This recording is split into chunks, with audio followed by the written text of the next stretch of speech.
Copy and Kabbalah, Parsha Bo. Thank you so much, everyone, for joining in person, for watching live, and listening to the recording. We're going to dedicate today's shir to a very special boy, Roe Weiser, for his neshama, for the comfort of his family. Roe was killed on October 7th by giving his life heroically, defending Eretz Yisrael and Am Yisrael, and we hope to be reunited with him very, very soon. We're joined with his special Safta today. Safta. So it's extra special, sure.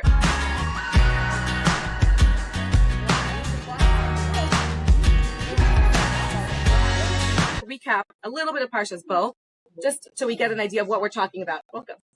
Parshat Bo picks up by the 8th one of the 10 plagues.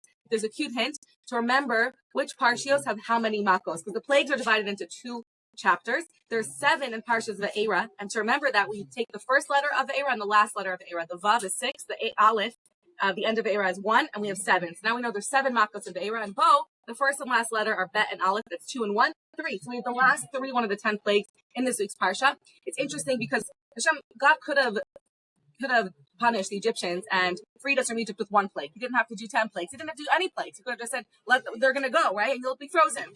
But the reason we learned that there's a lot of depth to the number 10, and 10 specifically. There's 10 represents a parallel, the 10 kochos of our neshama, the 10 soul powers that we have. And those 10 soul powers, interestingly enough, are actually divided into 2 categories as well. There are the 7 emotive soul powers and the 3 intellectual soul powers. There's Chachma, Bina, and Das are the intellectual ones, and Chagas, Chachsed, Vor, Tiferes, Netzach, Hod, Yisod, Malchus are our 7 emotive faculties of our soul. And these 10 plagues paralleled, these are soul powers. They also parallel in reverse order 10 utterances that Sarah Marmarot, that Hashem created the world with, in reverse order. So the first plague is for the last of the 10 utterances, which was, Nasa Adam Mitzalmenu, let us make man, etc. And the last of the 10 plagues is Bereshit Bara Elokim Shemayim V'Ta'aretz. And the plague of darkness parallels, save this information for later, parallels the utterance of Vayomer Hashem Yehi Or, let there be light. And it's interesting because the plague of darkness is the opposite of light. We also have 10 plagues paralleling the 10 Seres Adibros, the 10 commandments as well. And they're not just paralleling, each one of them has a deep connection to the 10 utterances, to the 10 commandments, and to the 10 soul faculties, which is going to be for another class, maybe closer to Passover. So we learned that leaving Egypt is not just something that happened once. Leaving Egypt, the whole experience of leaving Egypt is a constant thing that we go through, leaving our own personal Egypt, leaving our own Mitzrayim meaning constriction and narrow strait, to being free to express the fullest potential of our soul. So leaving Egypt is something we constantly experience, and we learn from the way that the Jews left Egypt those are lessons of how we can leave our own Egypt. So the 10 plagues are 10 steps of leaving our own personal Egypt. That's a side note about the 10 plagues. So in this week's Parsha, we're on the edge of beginning the last 3 makos, the last 3 plagues, and then finally the freedom, the release of the Jewish people from 210 years of slavery in Egypt to freedom. Before that, there is the commandment to tie a sheep to their bedpost, then to slaughter the sheep as the Karban Pesach, and use the sheep on their doorpost to prevent the angel of death killing their firstborns. And then we have at the very end of the Parsha, when they're finally released, they bake bread, and the bread doesn't have enough time to rise because they're released so quickly. And right before they're leaving, God says, I know you want to leave already, but I'm asking you before you leave to go and knock on your Egyptian neighbors' doors and ask them for their wealth. And it says that the Egyptians, they found favor in the eyes of the Egyptian, and they gave them all of their wealth, and they cleaned out Mitzrayim. It says they emptied out Egypt. And Rashi says it's a term of emptying out Egypt. So that's a little bit of background. Today, we're going to talk about a couple of themes. The first theme we're going to speak about in today's class is going to be about the word Bo.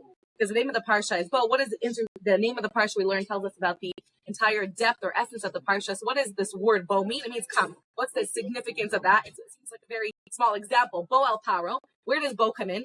Where Hashem says, Bo el Paro, come to Paro to give the beginning of the Parsha. So it has to be the third to last Makkah, which was Arbe, which was the plague of locusts. So we're going to first talk about the plague of the word Bo and the significance of it, and then we're going to talk about the plague of darkness.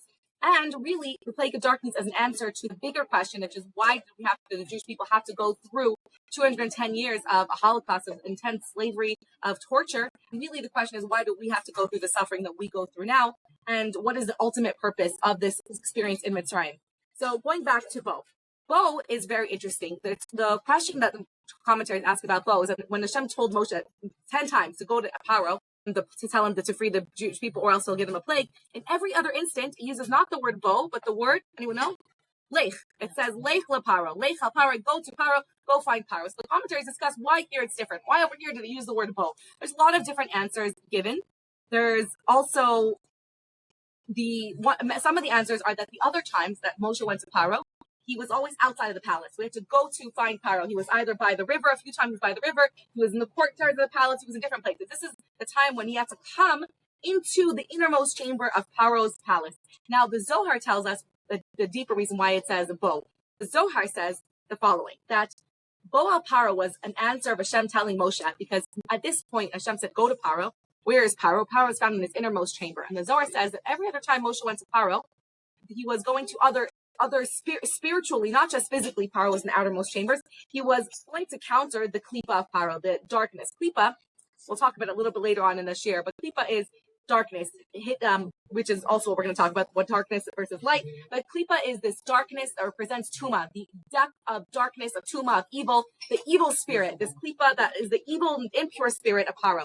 And this time was the very first time that he was being asked to go to the innermost chamber of Paro, which the Zohar says represented the innermost place of the deepest, darkest level of Tuma, of impure spirit, at the darkest level of Paro, referred to in the as Paro representing the Tanin Hagadol, the Tanin, a crocodile or an alligator, but also me is when Hashem created the world, and it said that and includes the Taninim, it was the serpents. So Paro represents the serpent represented by the snake. The snake in the beginning of creation is the root of all evil. All evil before Adam and Chava ate from the tree of life of good and evil, of Tois Adas Tovara, all evil was concentrated into the snake, the serpent. So the snake and Paro represents the core and epitome of all darkness. Imagine, and Moshe says, there is no way I can go face that level of Tuma, of Klipa, without being swallowed by it. And I've been making a lot of Harry Potter references lately. So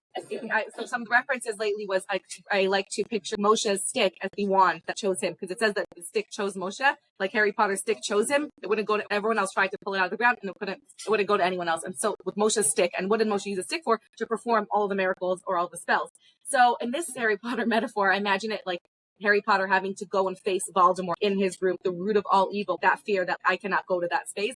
That was the picture I have of like Moshe saying, there's no way I can go there. I can face levels of Tuma, of dark, that bound to Paro, but to go into the core essence, the innermost chamber represents the soul-sucking, like Death Vader, like energy. If you don't know Harry Potter, I apologize.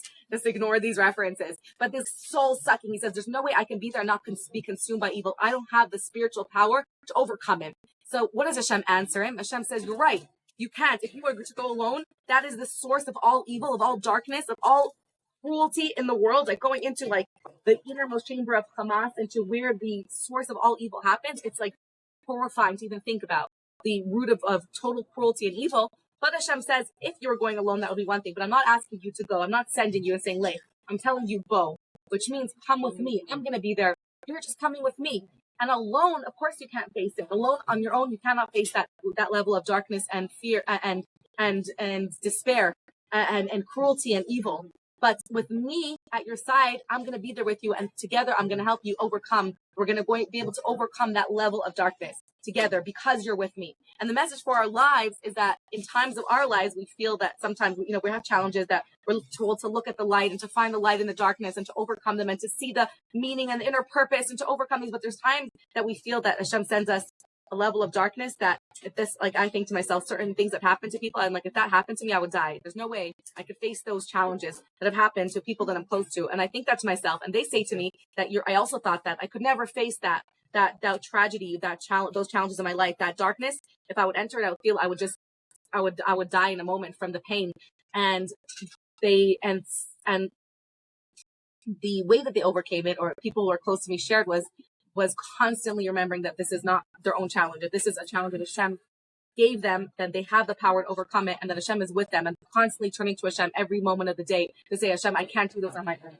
So the message for us is that when, God forbid, and we should never have to face these challenges, but if we're in our time in our lives, God forbid, where we find ourselves in a darkness that we feel that I can't face on my own, that we stop and say, Hashem, I can't do this on my own, and to feel that Hashem is saying, you're never on your own, I'm with you. and to ask Hashem to be with me. Say, Hashem, I can't face this on my own. Even in smaller ways in our life, we feel like I can't do this right now. Like this is too much. I can't. I can't do this. So to stop and say, Hashem, please be with me. Please let me feel you with me. Please let me feel your presence. Please come with me and help me because I can't do this on my own. And the Alter Rebbe actually gives us advice that if you're plagued and if you're trying to daven and you're plagued by external thoughts and distracted thoughts and you can't, and you're just tortured and you can't even concentrate on one word, what do? When you can't do it on your own, he says, stop and ask Hashem for help because you can't do it on your own.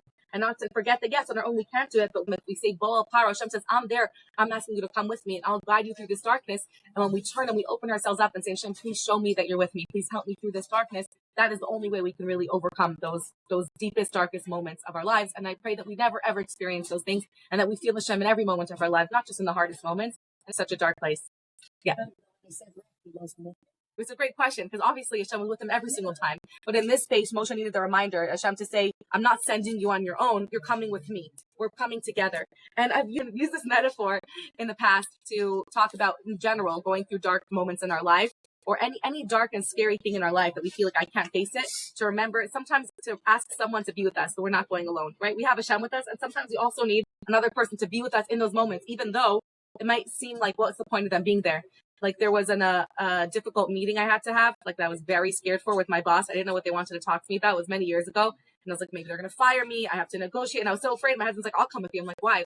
The meeting's about me. What are you going to do there? Let's do that. And he was just there with me. And I felt more empowered to, be able to say what I needed to say rather than just feeling like swallowed, even though these are good people I had a meeting with. So if in such a small way, it was so empowering just to know I'm not going alone. To remember again, if we have to go somewhere that feels overwhelming, to hopefully have someone in our life that we can reach out to and say, can you come with me? And I've learned this, and this is something I've thought about. And when I have friends or people that in the community that are going through a challenging time, let's say it's happened a few times where people I'm close to have had to go to a divorce hearing. And that's such a painful thing to go through. I've said, do you want me to come with you? And they're like, for what? Just to be with you? Because it's such a difficult time. Just to have somebody sitting with you. And so that's a message that I took from this. So sometimes to ask people to come with us. And also if someone's going through something and we think like, what can I do for them? What will be helpful? What would it help?